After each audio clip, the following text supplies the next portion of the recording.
Hello guys, তো দেখো রবিবারের সকাল আর তার সাথে পান্তা ভাত। আর এই গরমে কিন্তু পান্তা ভাত খেতে জাস্ট ওয়াও লাগে বলো। আর দেখো দেখো একটু ডালের বড়া নিয়েছি, আর এই যে ডিমের অমলেট। অমলেট এখানে দুটো, কিন্তু আমার নয়, তোমাদের দাদা ভাইয়েরও আছে। আর এই যে একটু লঙ্কা ভেজে ভালো করে মেখে পেঁয়াজ দিয়ে পান্তা ভাত খাওয়া হবে আজকে। পান্তা ভাত আমার একটু জল দিয়ে বেশি ভালো লাগে খেতে। তো কে কে গরমে পান্তা ভাত খেতে পছন্দ করো অবশ্যই কমেন্ট করে জানিও। দেখছো ভাতটা পুরো লাল হয়ে গেছে, আর আমি একটু ঝালটা একটু বেশিই খাই। তো চলো টেস্ট করে দেখি।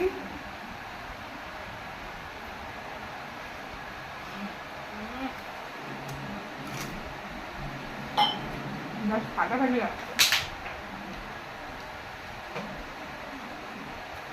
গরমে পান্তা ভাত খাওয়ার মজাই আলাদা বলো।